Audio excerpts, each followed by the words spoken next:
Welcome, everyone. Welcome, everyone.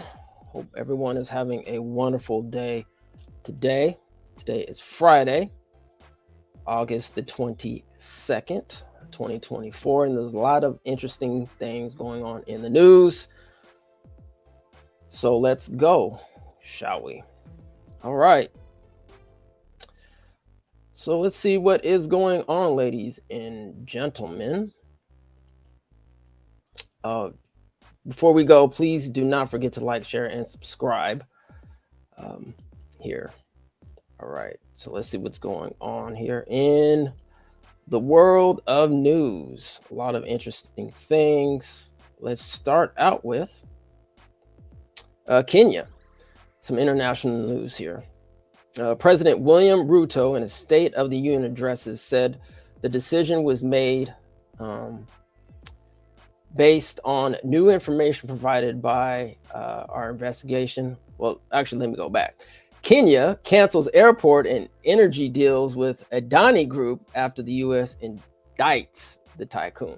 All right. President William Ruto, in a State of the Nation address, said the decision was made based on new information provided by our investigative agencies and partner nations. He didn't specify the United States. However, the Adani Group had been in the process of signing an agreement that would modernize Kenya's main airport in the capital, Nairobi, with an additional runway and terminal constructed in exchange for the group running the airport for 30 years. Adani Group is an Indian multinational conglomerate headquartered in Ahmedabad, founded by Gautam Adani in 1988 as a commodity trading business. The group's business includes sea and airport management, electricity generation and transmission, mining, natural gas, food, weapons, and infrastructure.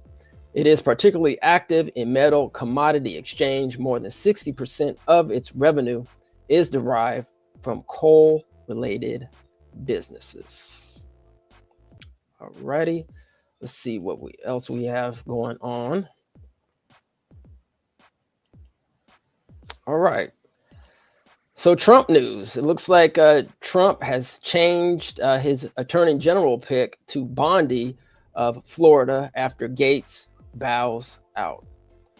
Hours after the original pick for Attorney General Matt Gaetz withdrew from consideration, President-elect Donald Trump announced that he would nominate Pam Bondi, a former Florida Attorney General, for the role.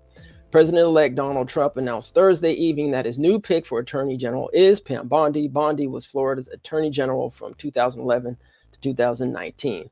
The announcement came just hours after former Representative Matt Gaetz, a Republican from Florida, withdrew from consideration. Quote, "For too long, the partisan Department of Justice has been weaponized against me and other Republicans. Not anymore," end quote. Trump said on Truth Social. He continues, says Pam will refocus the DOJ to its intended purpose of fighting crime and making America safe again. All right. So some more Trump stuff going on here in the news. It's like Trump's picks don't look like America. They look exactly like Fox News. According to a CNN article. The article says, while Trump's picks so far mostly lack in racial or gender diversity, there are several handful of women and one Latino, for example, but no Black American selected yet. They do reach outside of the normal stable of likely government officials in keeping with Trump's goal of shaking up Washington. It shouldn't necessarily be a shock from the former president who likes to see attractive people defend him on TV and who became famous in New York tabloids and a reality show. But it's striking nonetheless to see the number of TV and entertainment personalities Trump is tapping for his second term.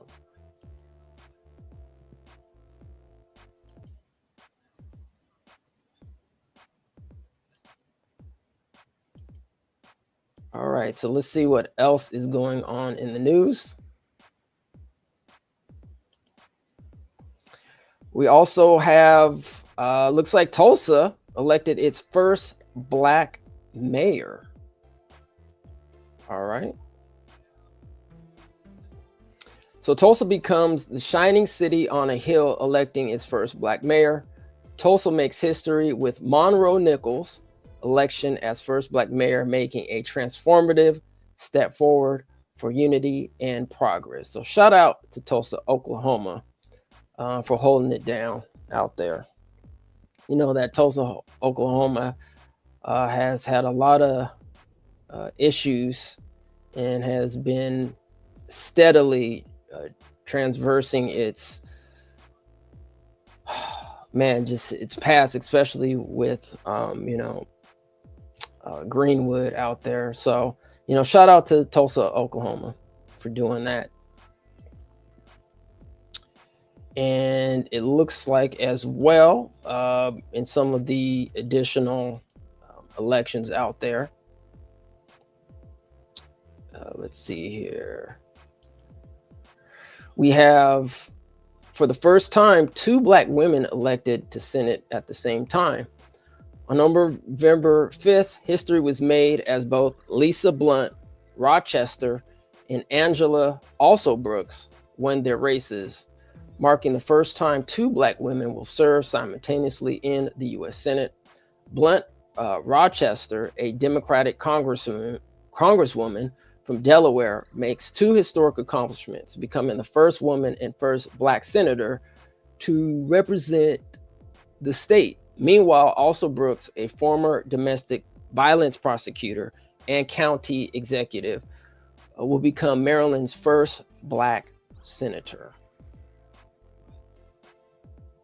Actually, let's go back to some more Donald Trump news because it looks like the international community has something to say about Donald Trump's election. Donald Trump has also repeatedly said that he would put a stop to more than 2.5 years of war in Ukraine, quote, within 24 hours, end quote, should he be installed in the White House, although few at the IISS believe that would happen. Now, the IISS stands for the International Institute for Strategic Studies. In the lead up to the election as well, Trump called on Israel to, quote, finish the job, end quote, against Hamas, while occasionally expressing criticism of Netanyahu for his handling of the conflict. Also, before the election day, Trump had been outspoken about the risk China possesses, especially to the U.S. economy, and has threatened to impose tariffs of 60% on imported Chinese goods. If you want more information on that, just log into newsweek.com to find more information on that. Yes, ladies and gentlemen, a lot of stuff going on, here. All right. So speaking about media and news, for those who haven't heard, there is CNN, or actually Comcast, but we're actually going to go talk about CNN later, probably in the next story. But for those who haven't heard, Comcast's $7 billion deal comes with a slew of uncertainties that involve news, sports, entertainment, and the cable business right large. The cable giant Wednesday said that it was planning to officially move forward with its proposed split, which will see MSNBC, CNBC, E, Sci-Fi, USA, Oxygen, Golf Channel, Fandango, and Rotten Tomatoes spun out into their own company, which will be led by Mark Lazarus. But the spin-co deal brings with it a slew of complications, and executives seem to have few answers to them as of now. What happens after the split is complete would reshape the channels and the TV industry as a whole. So yes, ladies and gentlemen, a lot of things in media is changing. Me personally, just my opinion, I think a lot of that has to do with just the advent of the internet and the accessibility. Now, if you have access to the internet, the accessibility to news, especially here on Grassroots, So it's definitely making an impact, obviously. And, Comcast is definitely trying to make that transition as well. All right, let's see what else is going on in the news here. So we have CNN. CNN's making some, or possibly making some bold moves as well, and some layoffs. I know every quarter you have these large corporations that go through and they do massive layoffs and restructuring, especially in the fourth quarter going into the new year. But let's take a look at this CNN article through economictimes.com. It says massive layoffs coming soon. CNN to sack hundreds, including top stars, due to dismal election ratings. CNN is reportedly facing significant layoffs as part of a major restructuring effort, which is actually aimed at reviving its struggling reputation following disappointing U.S. presidential election ratings, reported Daily Mail. According to a report from Puck, CNN executives are planning to cut hundreds of jobs, which will significantly affect the production staff, while on the other hand, on-air talent might also see some major changes. CNN boss Mark Thompson is looking to fund his digital-first transformation by cutting anchor salaries, currently more than $50 million. Ladies and gentlemen, top CNN earners include primetime anchor Anderson Cooper, who makes an estimated $20 million a year, and I want to repeat that: Anderson Cooper, who makes an estimated $20 million a year, Wolf Blitzer, who earns about $15 million, Jake Tapper, who pulls in more than $8.5 million, and Chris Wallace, who makes about $8 million, two insiders say. Other co-anchors, including John Berman, Kate Baldwin, and Sarah Seidner, make in the $1 million to $2 million range. A third executive with knowledge of salaries told The Wrap. So yeah, these people are making some good change in the news industry, news reporter industry. So I guess they got to cut where they feel like they need to cut.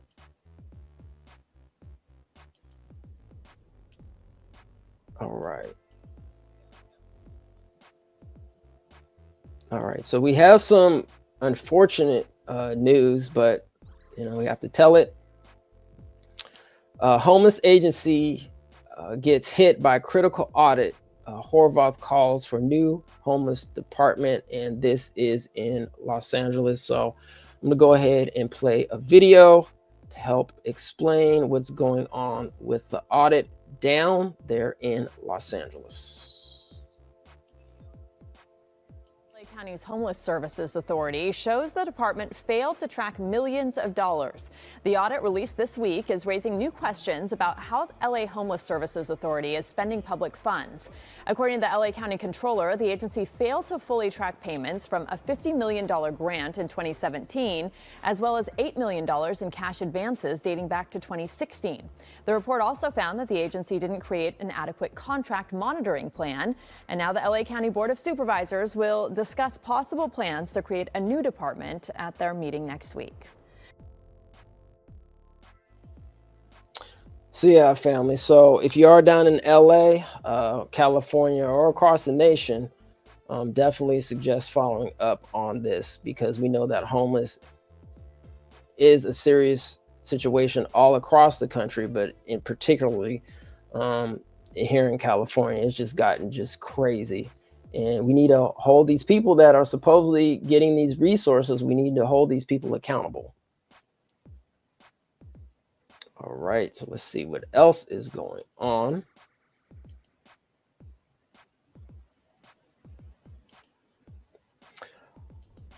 All right, so it looks like Advance Auto Parts is closing all of its California stores and a lot of other stores across the country. The move will allow the company, which has experienced a drop in sales, to focus on, I guess, just doing more things that are more viable for their company. The auto supply company, with more than 150 stores in the state, is closing all California locations and hundreds of others across the western U.S. In all, it is closing more than 700 stores and distribution centers in California, Oregon, Washington, Nevada, and Arizona, a move that comes as the company aims to, quote, improve the productivity of all of our assets and to create shareholder value. Shane O'Kelly, the company's president and chief executive, said in a news release. And that also includes 94 shuttered stores in Southern California.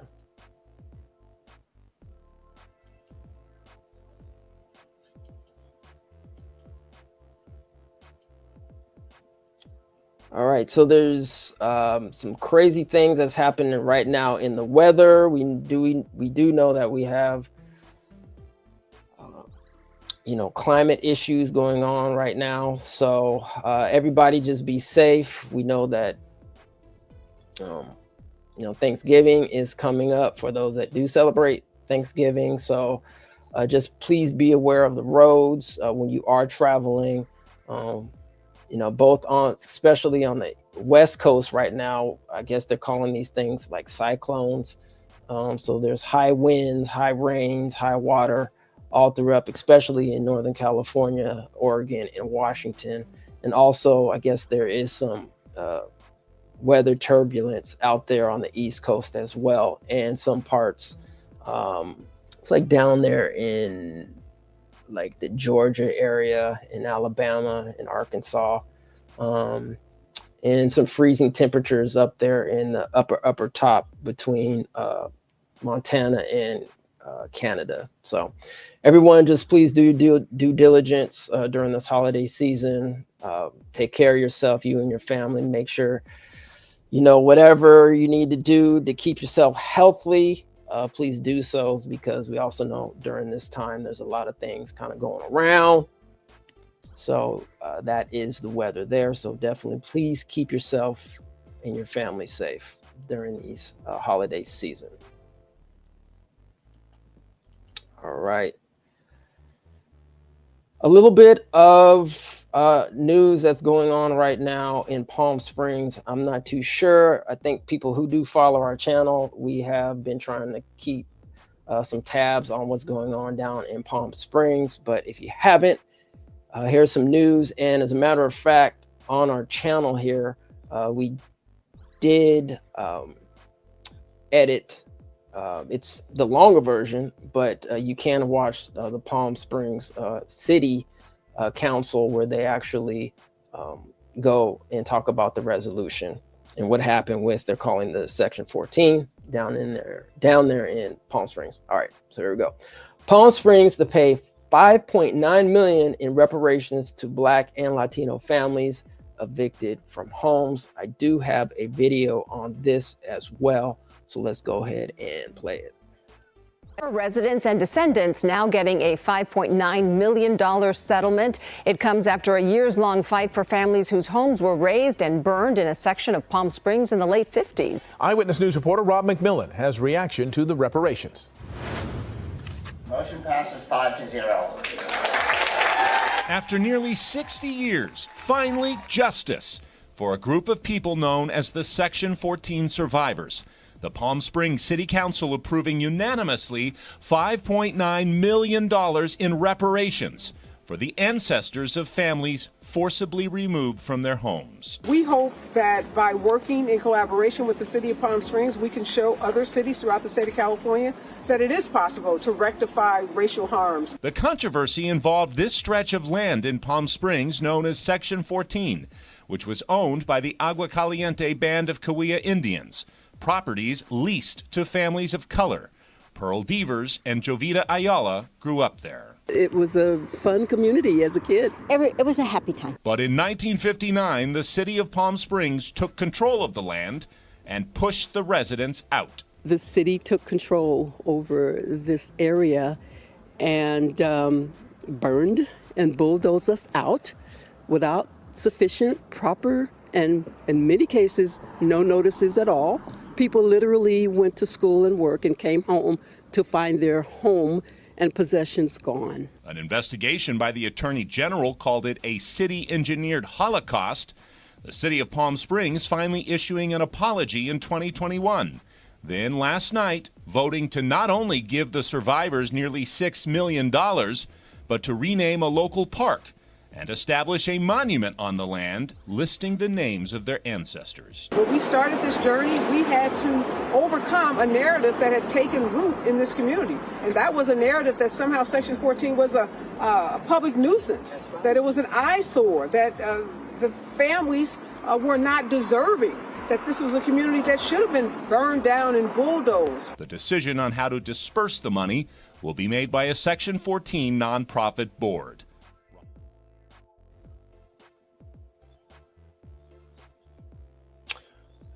All right, family. So that's pretty much what's in the news that we have so far. And we're going to try to keep these in the news. I don't know how many we're going to do before the end of the year. We might do maybe one or two, but we're probably going to definitely do be on hiatus for December. So I wanted to get this in while we are here, and I don't know, we might do some other stuff prior to that. We actually do have like one or two pretty big things. One's going to be a panel, and there's actually going to be some reparation advocates that's in the works right now throughout the country that we're going to try to host here on EMIN, the Mass Media Group. But as that comes about, we will definitely let everybody know. So once again, please be safe during these holidays. And if you do celebrate Thanksgiving, enjoy your time off, enjoy your family. And as always, please be aware, keep yourself educated and informed so you can make the correct decision for you and your family and the community. All right, everyone, you guys have a wonderful day, and we'll see you next time. As always, peace and reparations. The way it currently stands, forced labor, slavery takes precedence over rehabilitation and public safety. Oh, by the way, while the Biden administration gives reparations to everyone but freed people, look at the billions he has run over to Ukraine. We don't have black grocery stores because if you think about it now, just to get in that supply chain, it's almost unheard of. They don't want the truth to get out. Okay? I don't want to know what my family did or what all these people did and all this stuff like that. Okay? You read that 500-page report. There's this thing called white superiority and black inferiority. That mindset allows all of the behaviors that we've seen across generations. I had no idea that that church I was running by every day was something my grandfather established. This is not a handout. This is a debt that is owed. Allensworth was like the internet of its time in 1904, 1905. The total black population in California is about 2.6 million. And then of that, the descendants compose about 2.2 million of that. So California, with a multi-billion-dollar surplus, can absolutely afford to satisfy the international terms for reparations, beginning with compensation. Any financial obstacle that exists that impedes the success of increasing financial prosperity needs to be dealt with and eliminated. No matter where we've been, no matter what part of this fight we've been in, we've been harmed, and we've had harm done to us specifically. When I got to Los Angeles, this was some of the worst segregation I'd ever seen. And remember, I'm telling you, I'm from Mississippi. Because as you can see, I'm giving you broken history right now, but I had to give it to you guys today. I said, no, I got to show them this because it's so precious and nobody really knows about it. Overnight, it's like, it's no longer the quarters, now it's Lincoln Heights. So now we get to use Abraham Lincoln for our name. And you think about all the other people that they could have used, but they picked Lincoln. And I think that's sort of a stereotypical of what they do. There wasn't any black restaurants. As far as black business and weed, it wasn't none. Black people don't have that kind of luxury. Our historically black communities have been redistricted multiple times. Why has it been easier for other groups than us? Because of anti-black hatred. Now listen, if you can't handle the TR room, don't tune in.